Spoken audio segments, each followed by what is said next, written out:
থেকে অন্নপূর্ণা ভান্ডার, যেমন প্রতিশ্রুতি তেমন কাজ। 1 জুন থেকে অন্নপূর্ণা ভান্ডার মহিলাদের মাসিক 3000 টাকা।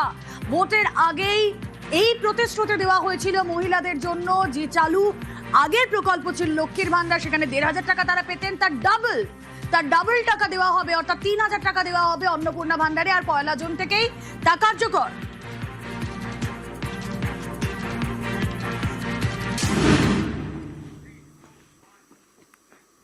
সরাসরি চলে যাব, অভিজিৎ চন্দ্র প্রতিনিধি রয়েছেন আমাদের সঙ্গে। অভিজিৎ, এই যে মাসিক 3000 টাকা 1 জুন থেকে ঢুকতে শুরু করবে, একদম স্পেসিফিক যে বিষয়টা খুব সাধারণ মানুষের মধ্যে এখন ঘোরাফেরা করছে, যে এতদিন যারা 1500 টাকা পেতেন, 1500 প্লাস এই 3000 টাকা কি তারা পাবেন? না, এখনো পর্যন্ত যেটা জানানো হয়েছে, এই যে 207 জন বিধায়কের সঙ্গে যে আজকে বৈঠক হয় এবং সেই বৈঠকে মুখ্যমন্ত্রী শুভেন্দু অধিকারী সুস্পষ্ট ভাষায় জানিয়ে দিচ্ছেন কোনো পুরনো প্রকল্প বন্ধ করা হবে না। যে নতুন প্রকল্পগুলো যতদিন না চালু হচ্ছে সমস্ত পুরনো প্রকল্পের সুবিধা পাবেন।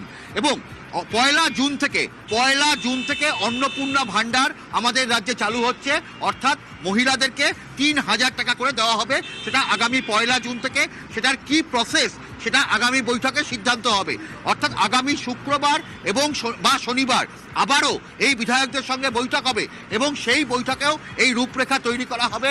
এবং এই মুহূর্তে যদি যেটা সিদ্ধান্ত হয়েছে যে আগামী 1 জুন থেকে গোটা রাজ্য জুড়ে মহিলাদের অন্নপূর্ণা ভান্ডার দেওয়া হবে এবং আয়ুষ্মান ভারত প্রকল্প আমাদের রাজ্যে চালু হয়ে যাচ্ছে, সেটাও ঘোষণা তাদেরকে বলা হয়েছে। এবং যেটা বলা যেতে পারে যে লক্ষ্মীর ভান্ডার, অর্থাৎ যতদিন না অন্নপূর্ণা ভান্ডার চালু হচ্ছে ততদিন পুরনো প্রকল্প বন্ধ হবে না। স্বভাবতই বলা যেতে পারে যে তার ফলে লক্ষ্মীর ভান্ডারের সুবিধা পাবেন যারা উপভোক্তা, অর্থাৎ যে মহিলারা। অর্থাৎ এখনো এই বিষয়ে কোনো স্পষ্ট ধারণা পাওয়া যায়নি যে 1 জুনের পর থেকে অন্নপূর্ণা ভান্ডার চালু হলে এই 3000 টাকা নাকি অ্যাড অন আরো ওই 1500 টাকা যা আগে পেতেন সেটা পাওয়া যাবে। এখনো পর্যন্ত কোনো ক্লিয়ার ধারণা মেলেনি, তাই তো অভিজিৎ? না, নিঃসন্দেহে শুধু 3000 টাকাই পাওয়া যাবে, পাওয়া যাবে। কারণ লক্ষ্মীর ভান্ডার বন্ধ হয়ে যাবে, তার পরিবর্তে অন্নপূর্ণা ভান্ডার চালু হবে আগামী 1 জুন থেকে, সেটা বলা হয়েছে।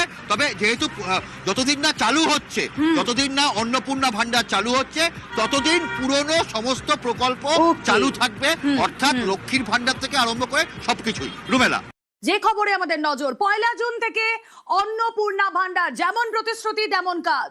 1 জুন থেকে অন্নপূর্ণা ভান্ডার মহিলাদের মাসিক 3000 টাকা।